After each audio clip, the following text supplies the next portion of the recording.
Chega mais, torcida gloriosa, torcida do Botafogo ligada aqui na segunda edição desse plantão glorioso, que hoje é rapidinho, finalzinho de domingão, algumas coisas pra gente pontuar. Tô aqui com a camisa do Uruguai, aquela camisa da Copa de 2010, ainda estendendo aqui a homenagem ao Sebastião Abreu, é louco Abreu, aniversariante do dia, e também quero fazer uma homenagem especial aqui ao saudosíssimo Valdir Espinosa, que se estivesse aqui na terra conosco, se estivesse aqui conosco, estaria também aniversariando hoje. Salve Valdir Espinosa. Mas, gente, vamos falar do Botafogo. O Botafogo Sub-20 empatou com o Atlético Mineiro 0-0 no primeiro jogo das quartas de final no estádio Newton Santos. A se destacar negativamente, é claro, né, a arbitragem. Um lance estapafúrdio, absurdo, de um impedimento assinalado em que o Matheus Nascimento sai em posição legal e deixa o Enio na cara do gol, com o gol escancarado para fazer o gol da vitória do Botafogo, mas o impedimento é assinalado, né?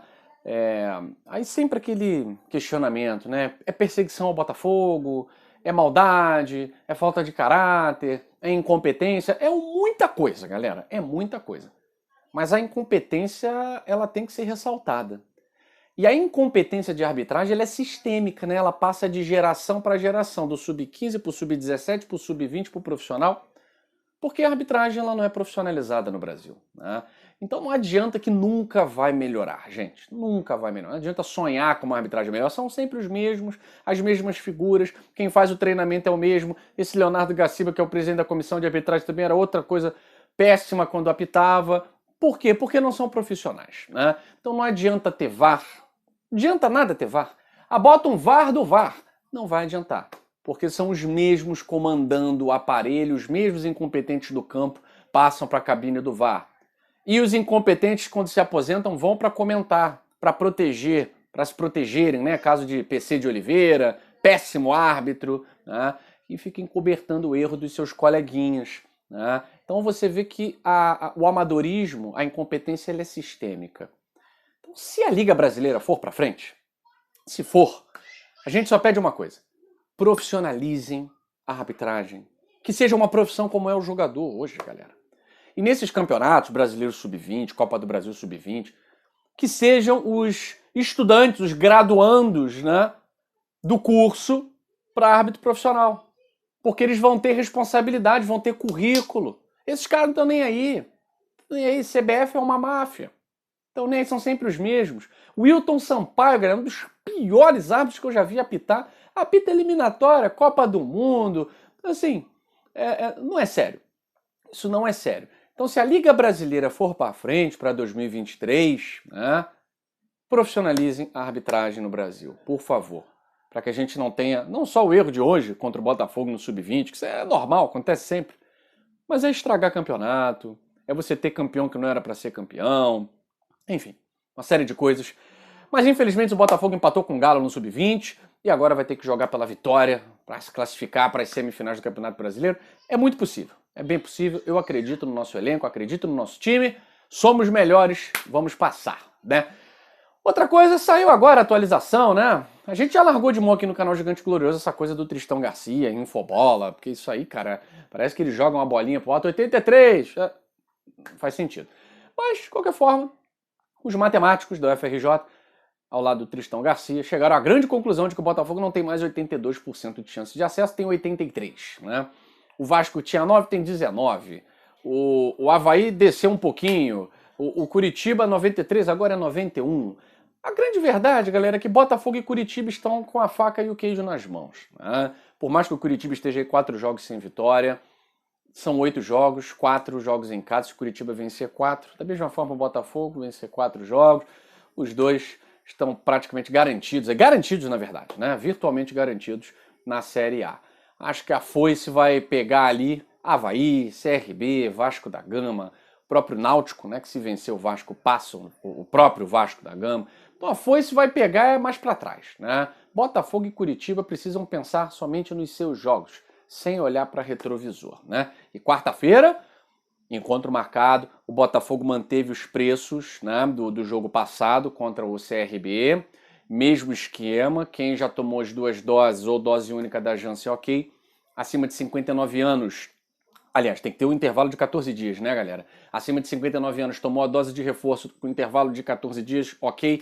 Se não, vai ter que fazer aquela testagem do antígeno. E a gente, no decorrer da semana, promete trazer aí na nossa descrição do vídeo a lista de laboratórios para facilitar o trabalho de vocês. Tá certo, galera?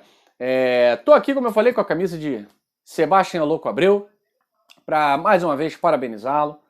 É um jogador, eu no Twitter tenho que render aqui as congratulações, os parabéns para o Gui do Museu Botafoguense.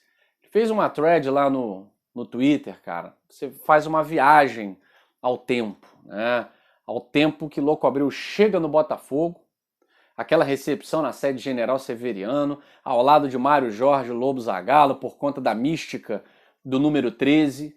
E desde quando pisa em General Severiano, o Louco Abreu demonstra um respeito, uma devoção pela história do Botafogo que há tanto tempo a gente não via nos nossos jogadores, nos nossos ídolos, né? Que chegam, passam por aqui, parece que estão passando por Fluminense, por Atlético Paranaense, não parece que estão passando por um time que marcou a história do futebol mundial, né? E o Louco Abreu é desses jogadores inteligentes, é desses jogadores que tem a cara do Botafogo. A estreia dele, né? Eu estou agora trazendo aqui a thread do Gui do Museu Botafoguense no Twitter. Sigam o Museu Botafoguense no Twitter, é maravilhoso. Todo dia tem coisa boa nesse perfil.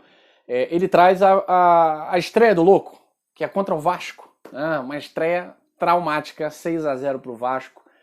E aí Louco Abreu vai fazer o primeiro gol no dia que Joel Santana estreia como treinador numa vitória de virada por 2-1 sobre o América. O América naquela época era treinado pelo Bebeto, cara. Bebeto, tetracampeão com a seleção brasileira, treinando o América. E o Botafogo venceu de virada por 2-1. Primeiro gol marcado de cabeça, tinha que ser, né? Pelo Louco Abreu. A partir dali, Louco Abreu começa a fazer gols importantes. Aquele 5-2 contra o Resende, que é o jogo da classificação. Ele faz 3 gols, leva a bola para casa, né? Primeiro hat-trick do Louco Abreu. E aí, aquela semifinal contra o Flamengo, o Botafogo vence 2-1. E a final contra o Vasco, em que ele pega a bola para bater aquele pênalti decisivo e a consagração, né? Bateu o Vasco naquela final depois de a gente ter tomado uma goleada. Foi para lavar a alma. E depois o Louco Abreu segue nessa sequência de gols e artilheiro do Botafogo no Campeonato Carioca. Faz o gol da final contra o Flamengo, aquele 2-1, aquela cavadinha. E vai se consagrar ao longo dos anos. Com o papai Joel Santana 2010, 2011, vai ter aquela confusão, né?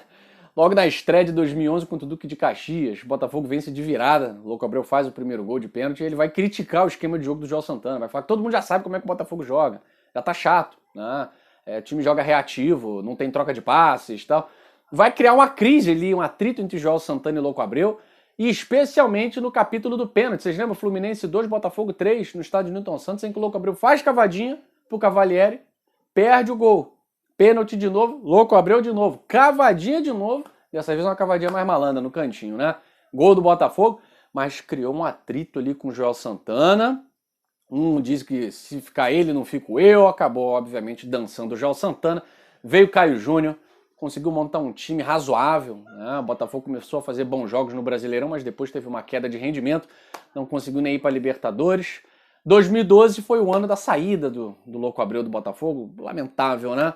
Seu Oswaldo de Oliveira sendo o pivô da saída do Louco Abreu. O Louco Abreu sendo artilheiro do Botafogo no Campeonato Carioca. Quem não se lembra, né? Botafogo e Bangu, ele meteu 3 gols, perdeu um pênalti. A galera ainda criticando o Louco Abreu por ter perdido o pênalti. O Louco Abreu nas entrevistas também afiadíssimo. E acho que o lance assim, que marcou muito também a história do Louco Abreu com o Botafogo foi na própria Copa do Mundo, né? 2010, ele sendo o responsável por aquela cavadinha histórica contra Gana, né? E a torcida do Botafogo toda torcendo para o Uruguai. 2011, ele levanta a bandeira do Botafogo no título do Uruguai, da Copa América. Então é um cara que por onde passa, no Figueirense, em 2012 mesmo, provoca a torcida do Flamengo, mostra a camisa do Botafogo por baixo do uniforme. Então é um cara que a gente tem que realmente admirar, é o último ídolo aí recente, né, da história do Botafogo, afora o Jefferson, né, que está no Botafogo há mais tempo, tá? Mas desses que não são da casa, né, o Louco Abreu fez do Botafogo a sua casa. E também render as homenagens a Valdir Espinosa, que tinha toda a fama no Grêmio e trocou tudo para ser campeão no Botafogo. Ele sempre afirmou que um dos títulos mais importantes da vida dele foi o título de 89, pela representação, pela significação histórica, né, aquele ano de 89, tão importante para o Brasil como um todo, foi importante também para o Botafogo, né, o grito de liberdade de um povo que veio por meio dos gritos, né, roucos, por conta das cigarrilhas de Valdir Espinosa, que viu lá no placar do Maracanã o que ele queria tanto ver. Botafogo campeão brasileiro de 1989. Campeão brasileiro não, campeão carioca. Queria que fosse brasileiro. Mas campeão carioca de 1989. Gente, eu fico por aqui. Um grande abraço para todos vocês. Sigam o nosso canal, inscrevam-se, curtam o vídeo, deixem um like aí, porque aqui é Botafogo até no domingo e até sem assunto. Aquele abraço para vocês.